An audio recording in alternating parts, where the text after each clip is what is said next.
Amém. Amém. Amém. Pode sentar um pouquinho. Boa noite a todos. É muito bom estar aqui mais uma vez com vocês. Lugar que eu vim durante um ano e pouco, toda quarta-feira aqui, montando as coisas, fazendo parte de tudo isso, e o meu coração realmente está cheio de alegria, cheio de gratidão também, porque hoje à noite está sendo realizado aquilo pelo qual nós oramos alguns anos atrás. A nossa oração é que o Senhor usasse a Igreja Batista Novo Tempo lá no Jardim Britânia para plantar uma nova igreja, para poder alcançar mais pessoas, e que eventualmente aquela plantação crescesse e produzisse frutos, para que se tornasse uma igreja independente. Essa era a nossa oração. E Deus respondeu às nossas orações. Ele levantou uma equipe missionária que, pela graça do Senhor, deu início a tudo isso que estamos experimentando aqui hoje. E aí ele continuou a responder às orações ao trazer mais e mais pessoas para este lugar, para fazer parte da obra que ele estava fazendo aqui neste lugar. E hoje à noite, como eu falei, com muita alegria, muita gratidão, essa comunidade que tem sido formado neste lugar está tomando esse passo marcante na sua história. Está se organizando como uma igreja independente. Glória a Deus por isso. Um dos motivos, na verdade, um motivo principal pelo qual mudamos para cá foi com essa visão de fundar, de plantar igrejas e de ver essas igrejas crescendo e se estruturando e edificando para que possa chegar em momentos assim. Então, como eu falei, estou muito feliz, eu estou aqui para celebrar junto com vocês, mas ao mesmo tempo eu senti Deus colocando no meu coração a divertir essa igreja. Eu queria hoje à noite tomar alguns minutos para divertir essa igreja. Eu quero relembrá-los que tudo que estamos fazendo aqui hoje à noite absolutamente enfurece o inimigo. Você pode ter certeza que esse passo que está acontecendo aqui não está sendo despercebido pelo inimigo de Deus. Eles sabem que tudo que está acontecendo aqui está gerando implicações negativas para o reino das trevas. Eles estão muito cientes disso. A verdade é que o diabo e os demônios sentem uma inimizade intensa pela igreja de Cristo. Absolutamente odeiam as igrejas de Cristo, e essa igreja aqui não é diferente. Por isso que em Mateus capítulo 16, quando Jesus falou de edificar a sua igreja, ele mesmo falou que as portas do Hades não poderão vencê-la. Agora, por que Jesus afirma isso? Que as portas do Hades ou do inferno não prevalecerão contra a sua igreja? Porque, como eu falei numa pregação algumas semanas atrás lá na nossa igreja, que desde o início da igreja, desde do início daquela primeira igreja, o inferno abriu as suas portas e lançou o diabo e os demônios contra a igreja para tentar derrubá-la. E cada igreja verdadeira que veio depois daquela primeira igreja em Jerusalém, 2000 anos atrás, tem se tornado o alvo de ataque. E como eu falei, não é diferente com essa igreja aqui. Essa igreja que tem sido estabelecido também é um alvo de ataque para o inimigo. Então, irmãos, enquanto vocês vão prosseguindo em frente agora como Igreja Batista Norte, mantenha isso em mente, que existe sim um inimigo real, presente, e existe sim essa batalha espiritual, e queira ou não, se você saiba ou não, se você reconhece isso ou não, nós estamos nessa batalha espiritual. 1 Pedro 5, versículo 8 e 9, não é à toa que o apóstolo Pedro escreve o seguinte: estejam alertas e vigiem. O diabo, o adversário de vocês, ronda como um leão, rugindo e procurando a quem devorar. Resistam-lhe, permanecendo firmes na fé, sabendo que os irmãos que vocês têm em todo o mundo estão passando pelos mesmos sofrimentos. Irmãos, será absolutamente essencial se manter firmes em oração, absolutamente essencial permanecer sempre alertas, sempre vigiando, sempre resistindo o adversário, porque o inimigo certamente está tentando e vai tentar derrubar essa igreja que está começando aqui hoje, ou que está sendo organizada aqui hoje. Certamente o inimigo vai tentar derrubar essa igreja. E por quê? Porque também, como eu citei algumas semanas atrás, porque o inimigo sabe quão potente é uma igreja verdadeira e saudável nas mãos de um Deus que é todo-poderoso. Eles sabem exatamente quão potente é uma igreja nas mãos do Deus Todo-Poderoso. Por que o inimigo quer destruir a igreja de Cristo? Porque ele sabe que é uma ameaça para seus planos, é uma ameaça para estratégias diabólicas. Porque a igreja de Cristo, pelo poder de Deus, tem atravessado a linha de batalha, tem entrado e invadido o território do inimigo e tem liberto cativos por meio da proclamação do Evangelho de Cristo. Porque a igreja tem tomado para Deus aquilo que pertencia ao maligno. E isso, como eu falei antes, deixa o inimigo totalmente, absolutamente enfurecido. Agora, alguns podem pensar que eu estou sendo um pouco dramático, exagerando talvez um pouquinho. Tem alguns que talvez estão pensando, nem sei se eu acredito muito nessas coisas. Será que é real? Será que isso realmente acontece? O fato é que a Bíblia deixa claro alguns exemplos dos propósitos que o inimigo tem contra a igreja de Cristo. Olha comigo em Atos capítulo 20. Atos capítulo 20, enquanto você estiver abrindo, vou tirar um pouquinho de contexto para ajudar a entender melhor o que a gente vai ler. Em Atos capítulo 20, lá para o final, nós vemos um momento em que o apóstolo Paulo, na sua viagem para Jerusalém, ele parou numa cidade e ele convidou, ele chamou os líderes, os presbíteros, os pastores da igreja de Éfeso. Lembra, a igreja de Éfeso foi uma igreja que o pastor Paulo, toda vez que eu falo do apóstolo Paulo, mas que o apóstolo Paulo tinha fundado alguns anos antes. Então ele tinha plantado aquela igreja e ele chegou a esse ponto de se despedir deles. Ele sabia que ele, indo para Jerusalém, nunca mais iria ver esses irmãos da igreja de Éfeso. Então ele convida esses homens, e a gente tem o privilégio de ver um pouquinho do diálogo que eles tiveram antes dele se despedir. Versículo 25, do capítulo 20, o apóstolo Paulo fala assim: agora sei que todos vocês, entre os quais passei pregando o reino, nunca mais voltarão a ver-me. Portanto, eu declaro hoje que estou inocente do sangue de todos, pois não deixei de proclamar-lhes toda a vontade de Deus. Cuidem de vocês mesmos e de todo o rebanho sobre o qual o Espírito Santo o designou como bispos para pastorearem a igreja de Deus, que ele comprou com seu próprio sangue.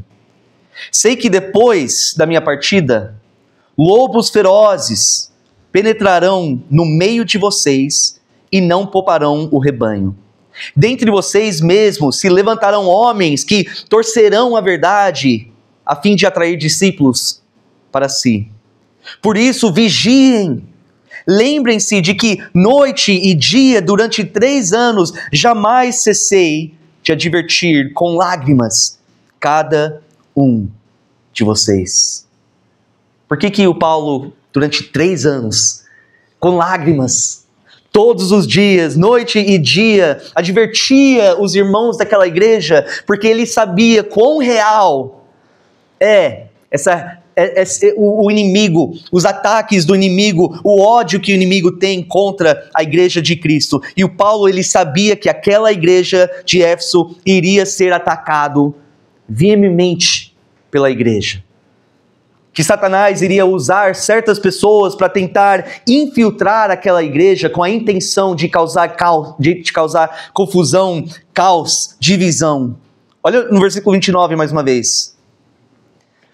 Ele fala: sei que depois da minha partida, lobos ferozes penetrarão no meio de vocês e não pouparão o rebanho. Irmãos, uma das estratégias do inimigo para tentar derrubar a igreja de Cristo é atacar de fora. Nós precisamos estar alertos a isso. Alertos para essa realidade. Nem todas as pessoas que entram por essas portas entram com boas intenções. Nem toda pessoa que entra por aqui entra com boas intenções. Essas pessoas vão tentar influenciar essa igreja a desviar da palavra do Senhor. Essas pessoas vão tentar persuadir a igreja a abrir mão das doutrinas de Cristo e aceitar doutrinas de demônios. Permaneçam firmes na palavra. Lute pela verdade. Sejam realmente a coluna e o fundamento da verdade. Agora, eu também não estou dizendo que nós devemos julgar de forma paranoica assim as intenções de cada um que entra por essas portas. Não estou falando disso, de olhar para cada um com medo assim de que é uma pessoa enviada por Satanás. Não devemos viver dessa forma. Porém, Jesus falando sobre esse tipo de pessoa, ele fala em Mateus capítulo 7, vou ler somente versículos 15 e 16. Jesus falou o seguinte: tenham cuidado com os falsos profetas. Eles vêm a vocês vestidos de peles de ovelhas, mas por dentro são lobos devoradores. Pelos seus frutos, vocês os reconhecerão. Alguém pode colher uvas de um espinheiro? Ou figos de ervas daninhas? Então Jesus está falando, você não consegue enxergar as intenções dessas pessoas, mas preste atenção no fruto que a vida dela vai produzir, tanto com as palavras que são faladas, quanto com as atitudes e as ações. Estejam alertas para o fruto que essas pessoas produzem. Mas isso não é somente a única parte da estratégia do diabo para derrubar a igreja de Cristo. Além dele tentar atacar de fora para dentro, ele também ataca de dentro para fora. Uma das formas que ele tenta destruir e realizar os seus planos diabólicos é atacando de dentro para fora. E como o pastor Paulo falou no final da EBD, não combinamos nada disso, mas encaixou certinho com a minha mensagem aqui. Vigia o seu coração. Vigia o seu coração constantemente, porque o inimigo vai tentar utilizar a sua vida para machucar a igreja de Cristo, para enfraquecer a igreja de Cristo, para dividir a igreja de Cristo. Voltando para Atos capítulo 20. O apóstolo Paulo ainda conversando com os líderes dessa igreja de Éfeso, ele fala no versículo 30 e 31. Ele fala, dentre vocês mesmos, se levantarão homens que torcerão a verdade, a fim de atrair discípulos para si. Por isso, vigiem. Lembrem-se de que noite e dia, durante 3 anos, jamais cessei de advertir com lágrimas cada um de vocês. Uma realidade triste é que ao longo dos séculos, desde aquela primeira igreja em Jerusalém, muitas e muitas igrejas têm sido machucados, enfraquecidos, divididos, até destruídos por causa dos seus próprios membros. Fofocas, mentiras, julgamentos errados, críticas, falando mal um dos outros, conflitos, contendas, todas essas coisas têm o potencial de absolutamente derrubar uma igreja. Vigie. Não deixe o inimigo influenciar você a usar as suas palavras, as suas atitudes, as suas ações para criar conflitos e contendas e divisões dentro da igreja. Tiago capítulo 4, versículo 7. O Tiago fala: portanto, submetam-se a Deus, resistem ao diabo e ele fugirá de você. O inimigo vai tentar te usar. Resista. Se submete ao Senhor, permanece sempre próximo de Cristo no seu relacionamento com Ele. E Ele vai te dar a sabedoria e o discernimento e a força para resistir o inimigo. Para não ser influenciado por Ele a realizar essa obra destrutiva dentro da igreja, que Ele certamente quer fazer através de você. Se fortaleça constantemente meditando na palavra. Se fortaleça constantemente em oração. Agora deixa eu dar uma pausa aqui rapidamente. Eu quero falar com os homens dessa igreja. Homens, vocês são chamados neste lugar para estar na linha de frente nessa batalha. Você é chamado por Deus para proteger, para lutar. Homens, vigie o seu coração. Zela pela a sua própria vida espiritual. Zela pela a vida espiritual da sua esposa. Zela pela vida espiritual da sua dos seus filhos. Zela pela a santidade e a saúde dessa igreja aqui. Seja um homem de oração. Seja um conhecedor da palavra. Mas não só um conhecedor, um praticante da palavra do Senhor.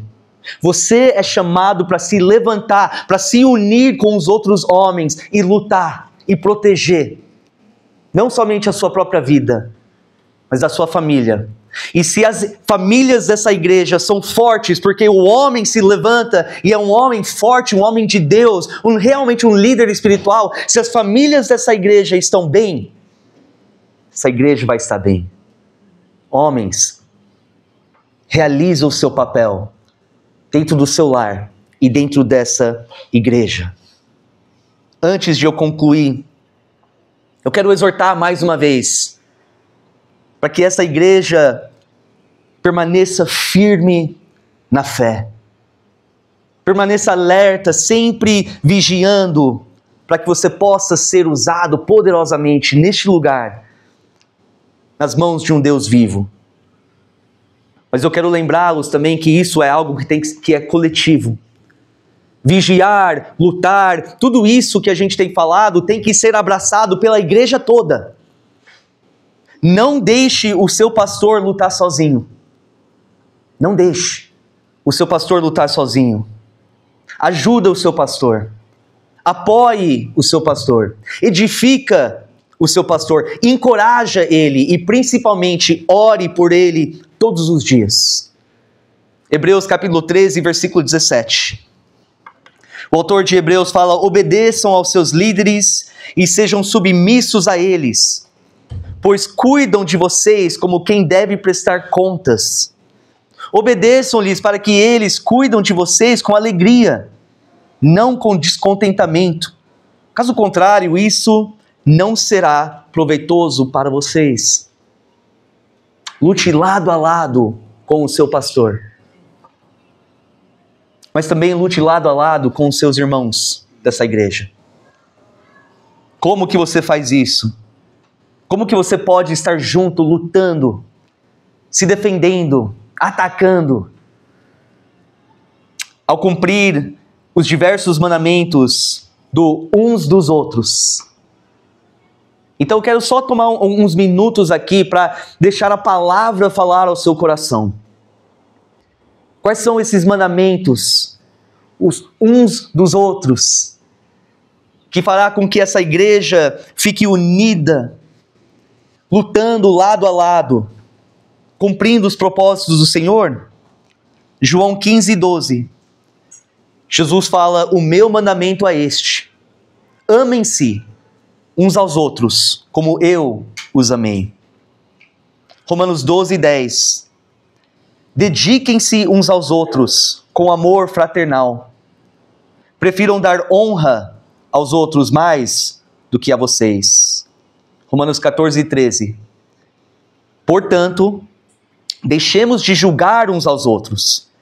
Em vez disso, façamos o propósito de não pôr pedra de tropeço ou obstáculo no caminho do irmão. Romanos 15, 7. Portanto, aceitem-se uns aos outros, da mesma forma com que Cristo os aceitou, a fim de que vocês glorifiquem a Deus.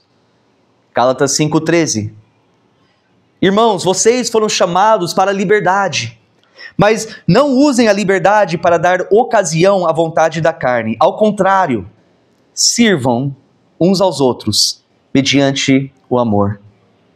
Gálatas 6,2.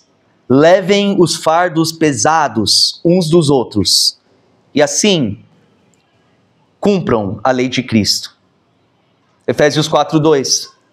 Sejam completamente humildes e dóceis, e sejam pacientes, suportando uns aos outros com amor. Efésios 4,32.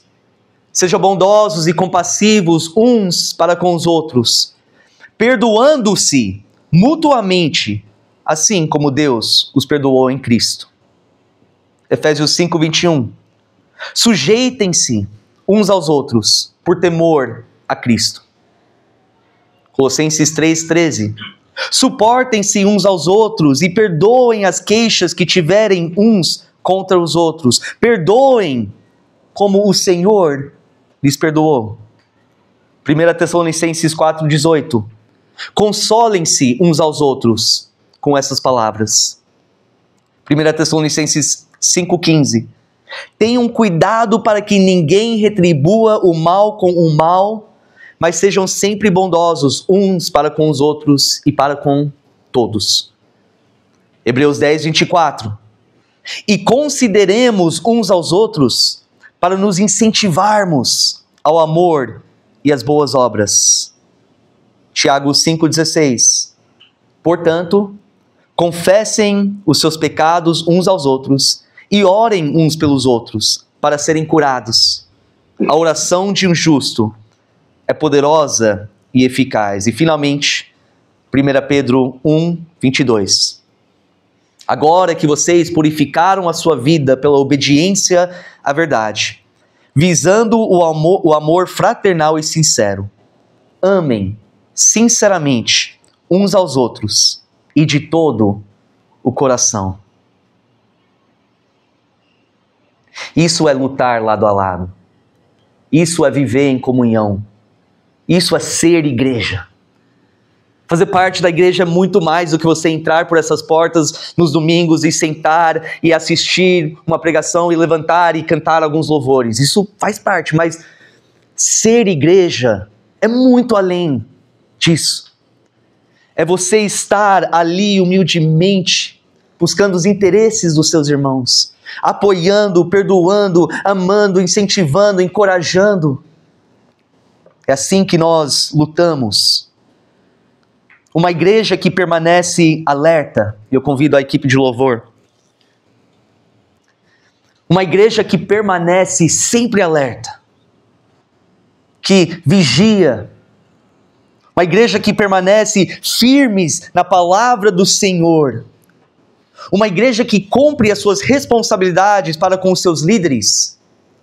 E também cumpre as suas responsabilidades uns com os outros. É uma igreja saudável. É uma igreja que avança o reino de Deus aqui nessa terra. Essa é uma igreja que realmente cumpre os propósitos do Senhor neste lugar. É uma igreja que impacta o mundo ao seu redor. É uma igreja que persevera até o fim. É uma igreja que honra e glorifica o Senhor. E eu estou confiante, muito confiante no Senhor, que essa igreja aqui, Igreja Batista Norte, vai ser exatamente esse tipo de igreja. Uma igreja que luta, uma igreja firme na palavra, uma igreja que ama, uma igreja que anseia a ver mais e mais pessoas ser alcançadas com o Evangelho. Então, para eu encerrar, eu quero fazer das palavras do apóstolo Paulo as minhas. Quando ele ora pela igreja de Éfeso, eu faço essa oração para essa igreja aqui.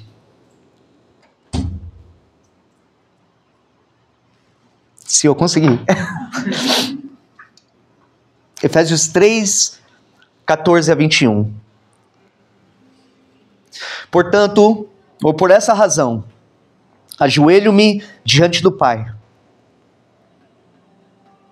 de quem toda a família nos céus e na terra recebe o nome. Oro para que, segundo as riquezas da sua glória, Ele os fortaleça poderosamente no íntimo por meio do seu Espírito. Isso para que Cristo habite pela fé no coração de vocês, de modo que estejam arraigados e alicerçados no amor. Assim vocês perceberão com todos os santos qual é a largura, o comprimento, a altura e a profundidade do amor de Cristo, e conhecerão esse amor que excede todo conhecimento, para que sejam cheios da plenitude de Deus.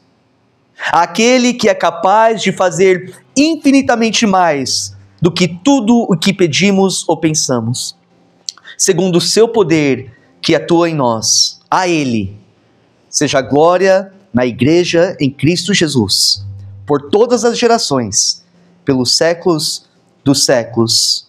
Amém. Deus abençoe essa igreja. Quero convidar vocês a se colocarem de pé.